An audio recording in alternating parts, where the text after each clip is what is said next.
বিশ্বের অন্যতম ভয়ঙ্কর এবং রহস্যময় সমুদ্রপথের মধ্যে ড্রেক প্যাসেজ একটি উল্লেখযোগ্য স্থান। এটি দক্ষিণ আমেরিকার শেষ প্রান্ত এবং অ্যান্টার্কটিকার মধ্যে অবস্থিত। এটা পৃথিবীর সবচেয়ে উত্তাল ও বিপজ্জনক সমুদ্র হিসেবে পরিচিত। জাহাজ নাবিক এবং বিজ্ঞানীদের জন্য ড্রেক প্যাসেজ একটি আতঙ্কের নাম, কারণ প্রতি বছর এখানে অনেক জাহাজ নিখোঁজ হয় বা বিধ্বস্ত হয়। এমনকি এই অঞ্চলের আবহাওয়া এতটাই খারাপ, এই অঞ্চলকে ডেভিল সি বা শয়তানের সমুদ্র বলেও আখ্যা দেওয়া হয়। ড্রেক প্যাসেজের বিস্তৃতি প্রায় ৮০০ কিলোমিটার, দক্ষিণ আমেরিকার ক্যাপ হর্ন এবং অ্যান্টার্কটিকার শেটল্যান্ড দ্বীপপুঞ্জ পর্যন্ত বিস্তৃত। এটি প্যাসিফিক মহাসাগর এবং আটলান্টিক মহাসাগরের মধ্যে প্রধান সংযোগকারী পথ। এই এলাকায় স্থলভাগের অভাব এবং সরু প্রণালীর কারণে এখানে ঢেউ এবং বাতাসের গতি মারাত্মকভাবে বেশি হয়ে থাকে। এখানে সমুদ্রের গভীরতা প্রায় ৩৫০০ মিটার থেকে শুরু করে ৫০০০ মিটার পর্যন্ত হতে পারে, যা সমুদ্র চলাচলকে আরও বিপজ্জনক করে তোলে। ড্রেক প্যাসেজের সবচেয়ে বিপজ্জনক বৈশিষ্ট্য হলো এর অনিশ্চিত আবহাওয়া। এখানে হঠাৎ করেই ঝড়ো হাওয়া এবং বিশাল ঢেউ সৃষ্টি হতে পারে, ফলে জাহাজ চলাচলের জন্য বড় চ্যালেঞ্জ তৈরি হয়। হঠাৎ করেই বাতাসের গতি প্রায় ৭০ থেকে ৮০ কিলোমিটার প্রতি ঘন্টা পর্যন্ত বৃদ্ধি পেতে পারে এবং ঢেউ প্রায় ১২ মিটার পর্যন্ত উঁচু হতে পারে। এই অবস্থা জাহাজকে অস্থিতিশীল করে তোলে এবং যে কোনো সময় ভয়ঙ্কর দুর্ঘটনা ঘটাতে পারে।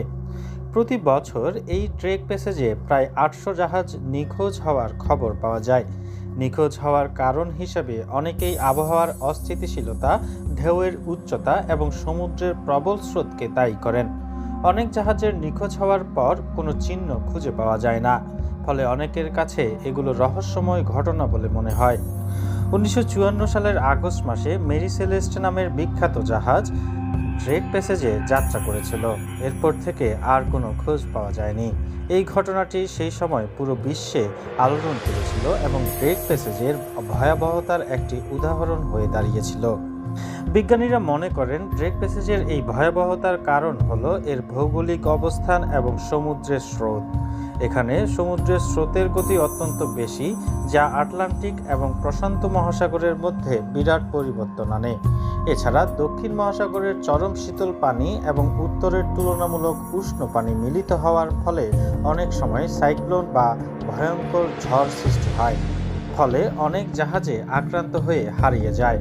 ড্রেক প্যাসেজ থেকে ফিরে আসা অনেক নাবিকের মতে এখানে এমন সময় আসে যখন ঢেউ এবং বাতাসের কারণে জাহাজকে স্থির রাখা সম্ভব হয় না।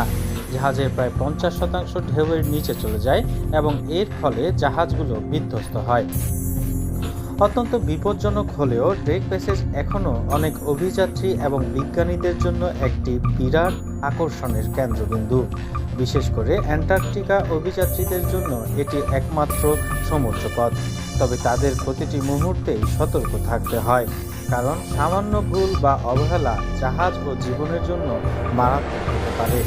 ড্রেক প্যাসেজ নিঃসন্দেহে পৃথিবীর সবচেয়ে বিপজ্জনক সমুদ্রপথগুলোর একটি।